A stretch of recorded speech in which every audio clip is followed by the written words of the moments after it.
continue on, I always sing the Big Bopper. Chantilly, and a pretty face, and a booty tape hanging down. I love the Big Bopper.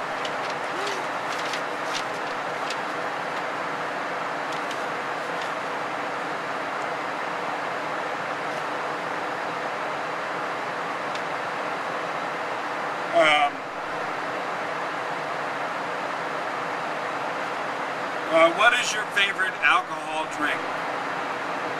Okay, I don't drink very much, but when I do,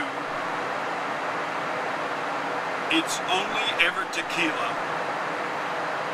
and it is Don Julio. But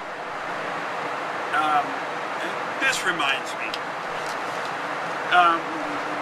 all these stories went around. Yes, I did faint in Pittsburgh, passed right out, but it wasn't doing anything for love, and it wasn't for 10 minutes.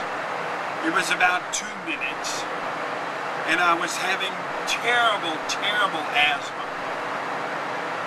And I thought I was going down and living on the outside.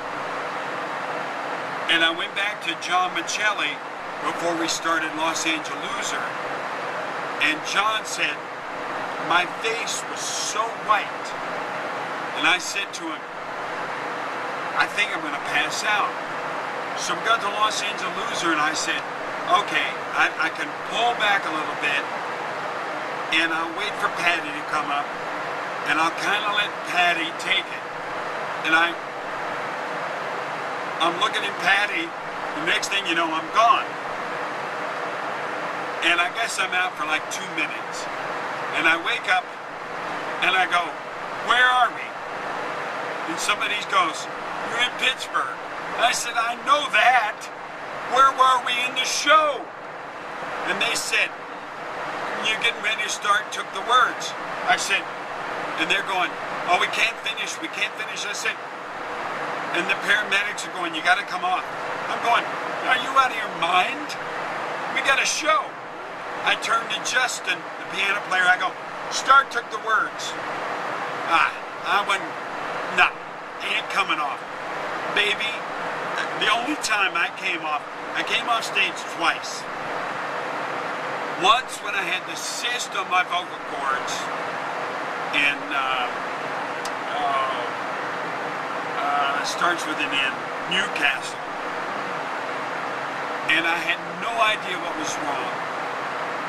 But I had a cyst. Same thing that Steven Tyler, Rod Stewart, Elton had. A whole bunch of people had. It's just that I got caught on stage with it.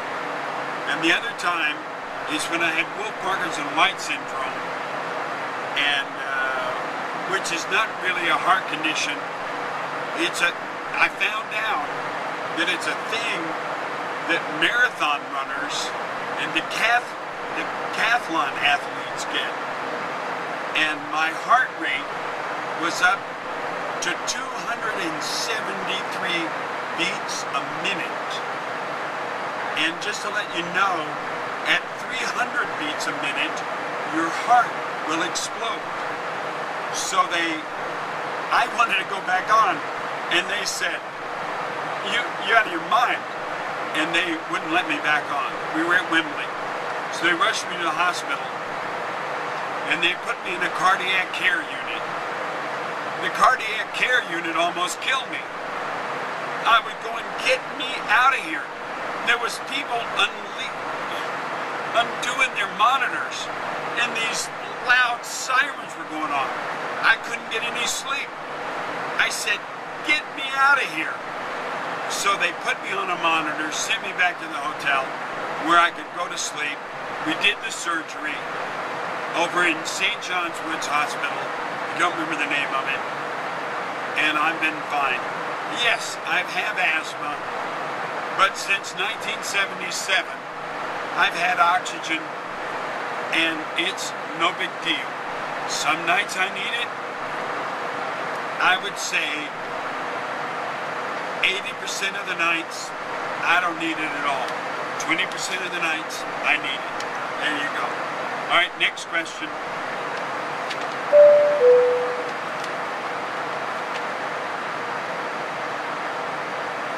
What was it like working with Frank Farian? Frank Farian is a genius. And, I mean, you got to figure out that he put together Boney M, Rivers of Babylon, which is one of the biggest songs in history. And then he was responsible for those two guys. What were their names? But they lip synced. They didn't actually sing. Milli Vanilli. Milli Vanilli. And one of them killed themselves, which was a shame. But Frank Farian is a really good producer.